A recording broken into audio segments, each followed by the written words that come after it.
26 октябр президенти ҷумҳурии Тоҷикистон пешвои миллат муҳтарам Эмомалӣ Раҳмон бо мақсади шиносоӣ бо вазъи зиндагии мардум, ифтитоҳи як қатор иншооти таъиноти гуногун ба ноҳияи Рӯдакӣ ташриф оварданд.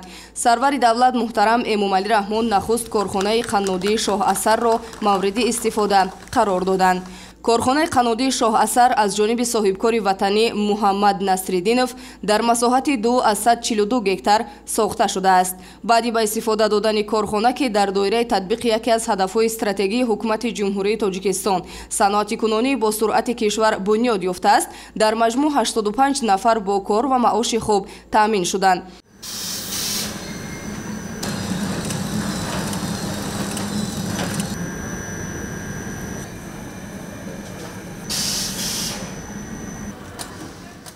боиси хушнудӣ ист, ки бо дастгириҳои ҳукумати ҷумҳурии Тоҷикистон рӯз ба рӯз сафи корхонаҳои навтаъсис зиёд шуда истодаанд.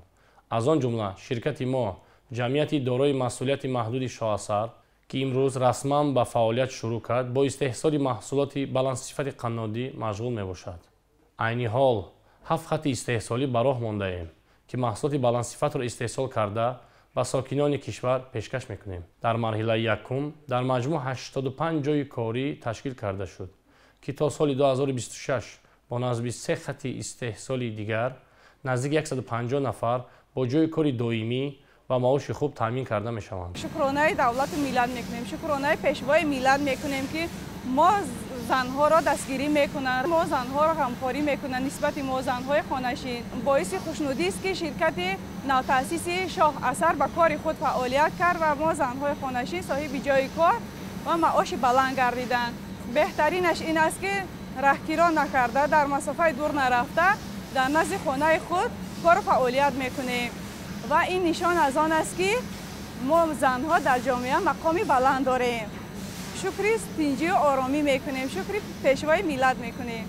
вобаста ба самарабахшии фаъолият, ҳаҷми истеҳсолот зиёд ва шумораи ҷойҳои корӣ тибқи нақша то соли 2026 то ба 150 нафар расонида мешавад. дар 7 хати истеҳсолии корхонаи Шоҳасар 7 намуди маҳсулоти қаннодӣ истеҳсол карда мешавад, ки ҳар яки онҳо бо шаклу намуд аз ҳамдигар фарқ дошта дорои дизайни зебо ва диққатҷалбкунанда мебошанд.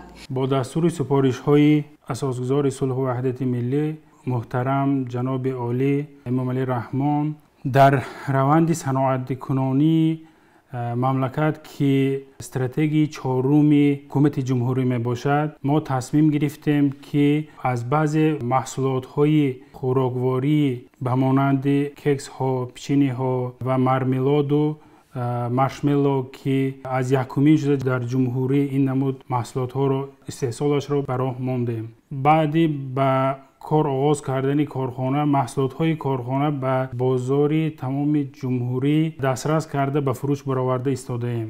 бояд таъкид дошт, ки ҳамаи маҳсулоти корхона воридот ивазкунанда аст. корхонаи Шоҳасар дар маҷмӯъ аз 5 бино, 2 сехи истеҳсолӣ, анбори ашёи хом, захираи маҳсулот ва маъмурият иборат мебошад. корхона ҳамчунин дорои озмоишгоҳ бо таҷҳизоти пешрафтаи ҷаҳон ва ошхона бо 100 ҷойи нишаст мебошад. ба президенти ҷумҳурии Тоҷикистон муҳтарам Эмомалӣ Раҳмон иттилоъ дода шуд, ки 60% коргаронро занон ташкил дода, иқтидори истеҳсолии ҷамъияти мазкур дар як сол то 800 тонна маҳсулоти қаннодиро дар бар мегирад. сарвари давлат муҳтарам Эмомалӣ Раҳмон ба корҳои сохтмонӣ дар ин корхона ва насби таҷҳизоти пешрафта, ки боиси баланд гардидани сифати маҳсулот мебошад, баҳои баланд доданд.